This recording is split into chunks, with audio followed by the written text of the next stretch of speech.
All right, so we are going to talk about the biggest SEO losers from last year. This study was done by Lily Ray, who I follow, and she puts out some really good stuff on SEO. I'm just going to read off a couple things, and we're going to have this on the YouTube so you can see the stats as we go down the list. But get this: travel directories and blogs negative 50% in 2023. That's on 67 domains. Hobbies and collectibles negative 50%. I'll maybe go through the top 5. Home and furniture, negative 49%. Advocacy and nonprofit, negative 48%. E-commerce, negative 47%. Fashion and apparel, negative 47%, right? Adult content, negative 47%. Business and finance, negative 42%. So basically what is this saying? It's saying that your traffic's going to go down. And that's what she's pretty much saying. I think just most people are losing when it comes to but SEO. How many domains were analyzed in this? So let's see.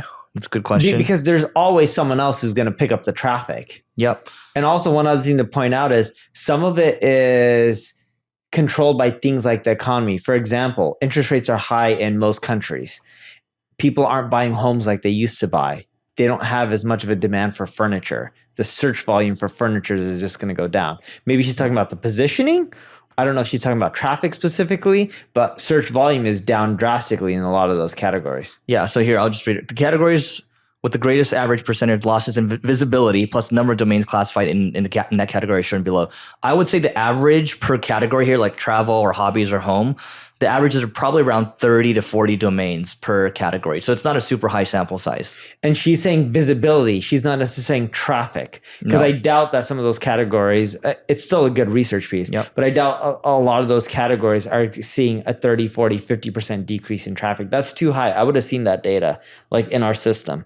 Yep. So what are the overall, like, we should give some takeaways here. What are the overall takeaways here? I mean, search traffic's continue to decrease, but that doesn't mean like the traffic has to go somewhere else. People are still searching for stuff, right? SEO's not just going to die. Search traffic isn't necessarily decreasing. It's going up. Yeah, it's increasing. Yeah. If you look at what Danny Sullivan from Google has said, Google has consistently driven more traffic each and every single year to websites than they have the previous year. So what I'm saying is, this is really more so for those that are losing their traffic. What should you do? Well, what you should do, and funny enough, I have a tweet about this, and I labeled it, "You're wasting your time on SEO," because do you know how many Google searches are happening a day? Something billions. Yeah, 8.5 billion. Yeah. Right?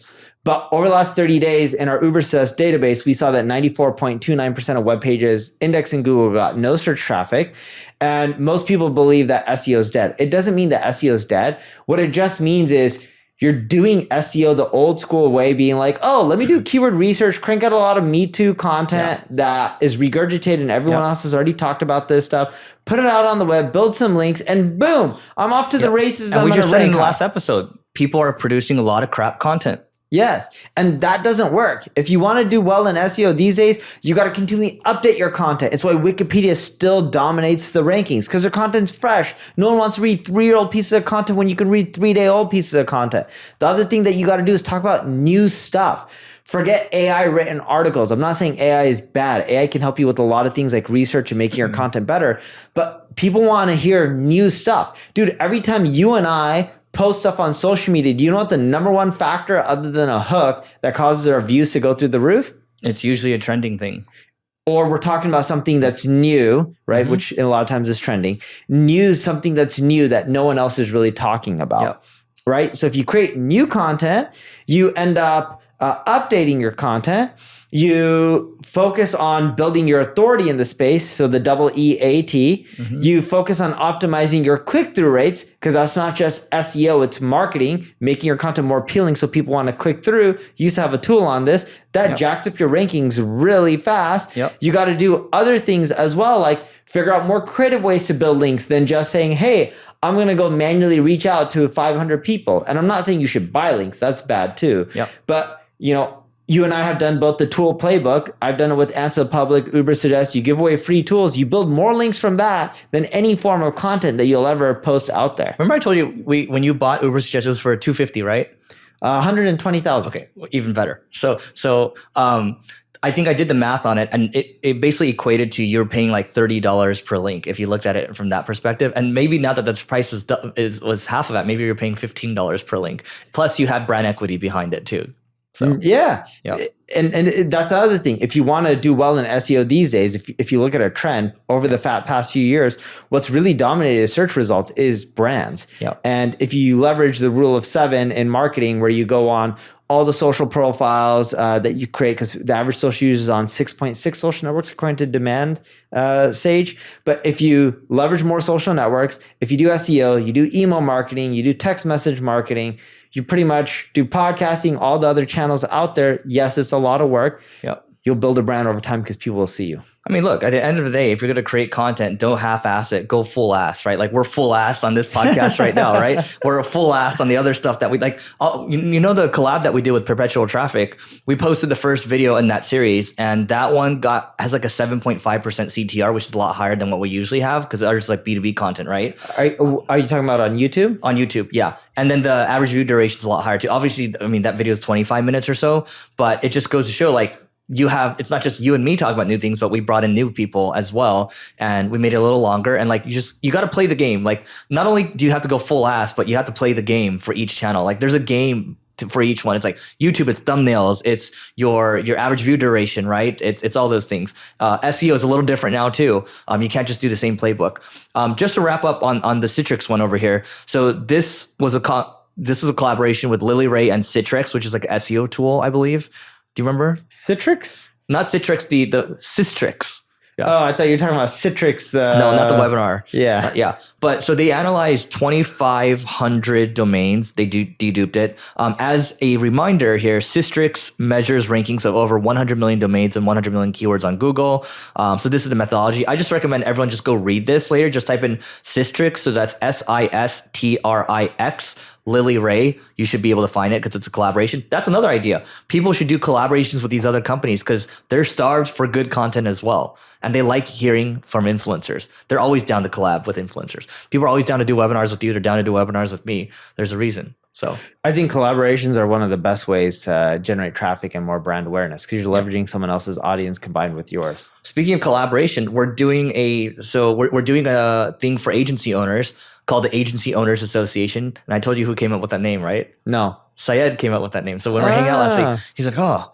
I said, yeah. Neil and I were talking about doing a thing. He's like, yeah, you should call it Agency Owners Associations, AOA, right? So we've tried iterations of this in the past, but it's different now. So our thinking behind this is that we want to help agency owners, right? And we want to build a community. And then for people at a certain level, we also want to meet with them in person too, right? So I'm happy to shed more light, but yes, you can go add in as well. Yeah, so funny enough, Eric and I were talking and we're just like, dude, it would be really cool if a ton of us agency owners got together and we focus on growth specifically related to our industry. Because what works in a lot of other industries doesn't necessarily work for B2B. And it varies even in B2B if you're doing enterprise versus SMB or mid-market. And we thought it'd be really good to share all of our learnings and then other people sharing their learnings as well to break down how you can grow in a bad economy, good economy. Because you and I have seen a lot of agencies. Mm-hmm. For example, I just met up with one of our mutual friends, Nick, who has an agency in Orange County. Even in a bad economy, he's growing. It's like good for him. Yep. And I remember when I first met him at your Austin event. Did you meet him? Yeah, I met him in the Austin event. Yeah.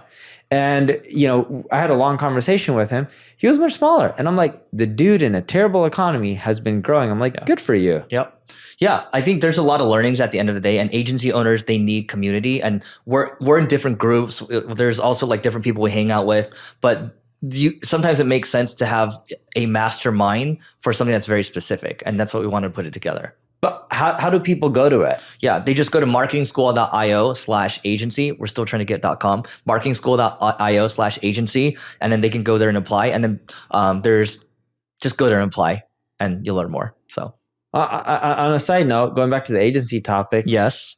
In the last 3-4 years, COVID's changed a lot. But if you look at it, it's somewhat normalized because everyone saw a big spike during COVID and then their growth slowed down. What's your top 3 things that you've done to try to grow single grain in a bad economy? Let's see. In a bad economy, or just what did you do in the last few years to grow? What do you think had the biggest impact? I think long term, the biggest impact is still probably doing acquisitions. That's one thing, right? Okay, but so that's inorganic growth. You're talking about organic no, growth. it could be both because you did how many acquisitions? 2? We did 2. Yeah. Yeah. Yeah. I would say what's worked out well for us is also just figuring out how can you super serve, right? In an economy where people are looking for more and more. And so there's a lot more pressure, especially on like SaaS companies, right? There was a SaaS recession for the last couple of years. How do you deliver more where it's like, hey, in a down environment, you had their back, they're going to remember you for that, right? And that's how the contracts end up growing more long-term. So those are 2 things that come to mind immediately. I have some more, but you should go. So if I had to pick the top 3 things that's really helped us grow over the last few years, one would be hiring really amazing people who come from the industry. Companies want to keep working with amazing talent. So if you can keep recruiting them in a good economy or a bad economy, clients follow over time. I'm not saying they're poaching clients. I'm just saying naturally, people are like, oh yeah, I worked with you 3 years ago. I'm at a different company now. I want to work with you again. Where are you? Oh, I'm at NP Digital. Oh, cool. Well, let's talk and let's see if we can work together because you did amazing work for us in the past. So that's been one huge one.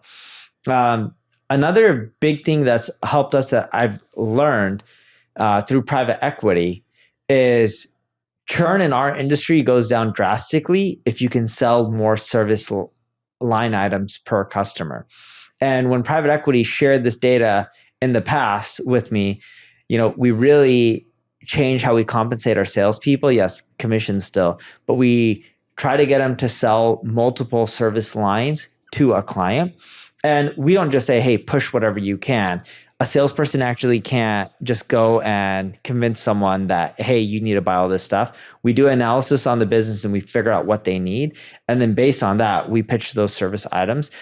But what a lot of salespeople would try to do is they would say, oh, you have X budget. Let me just sell you on this one thing. Well, look at a holistic strategy and what's going to give the client the best ROI.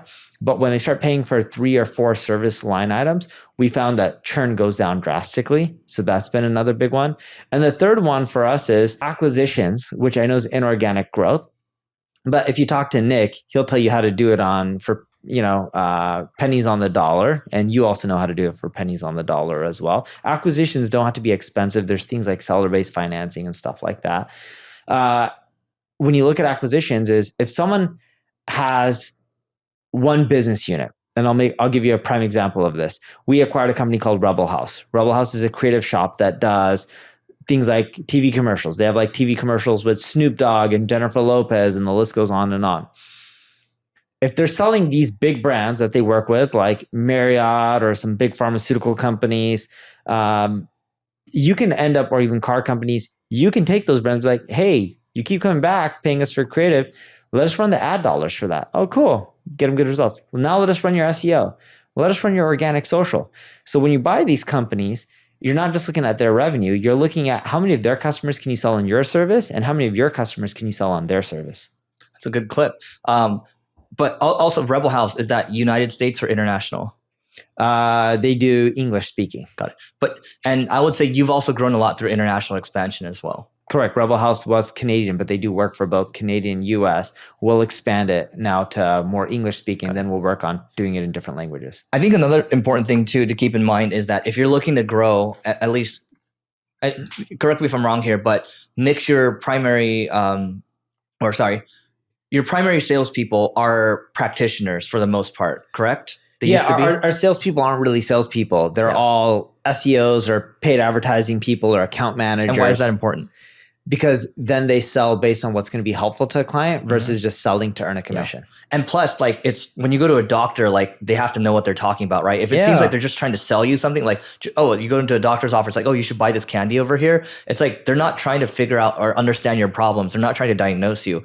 But when it feels like they're talking to a practitioner, the trust goes up way higher. You can sell a lot more, and the conversion rates go up a lot higher too. Yep. And are you doing your people are doing the proposal for free, right? For people. And I know some people charge for proposals too. No, I didn't know that people charge for proposals. Yeah. We do analysis on the business, proposals, all that kind of stuff, break down what you should do to grow. Yeah. And you can either sign it or not. At the end of the day, you'll walk away with something that'll help you grow. It's a cost of doing business. Yeah. Yeah. I don't think you should ever charge people for giving them advice or like a proposal, right? It just Some doesn't make do, sense. some do. Some people take the wait list approach and say, "Hey, we're going to charge you for the proposal. We can move you up or not," and like it actually works for them. And you know what? They're small agencies. Yeah.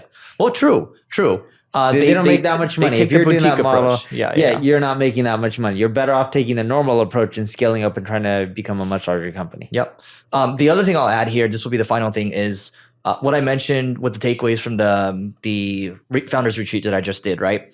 And so both for you and me, you guys actually do this well. We don't do this well, but fulfilling the middle 60% of leads that come through. So again, if 100 leads come through, 20 people are probably ready to buy immediately. 20 will never buy. The middle 60%, that's where a lot of the money is. And John Maxwell likes to share that his quote is, "The fortune is in the follow-up." Yeah. And a lot of agencies suck at follow-up, and we're still working at getting better at that. I think you guys, just to reiterate again, how do you guys follow up? I think you guys are doing like 6 phone calls in like 4 weeks and a bunch of other stuff. It's more than that, but we do emails, text messages, phone calls.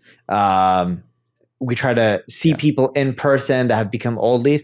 Dude, in Malaysia right now, we're talking to a lead that we got 2.5 years ago, 2 years ago, somewhere around there, and following up, and we're now doing a pitch. Yeah. Like we keep following up, even if a lead is a year old, and we do it we try to do it in a non-annoying way. And the key is you add value. If you have reasons to follow up and you can help them, so instead of just saying like, "Hey, you ready to talk for you to pay us?" That doesn't work. But if you're like, "Hey, I know you reached out to us a while ago and you're busy," or even if you never got a hold of them, you're like, "I was browsing your site.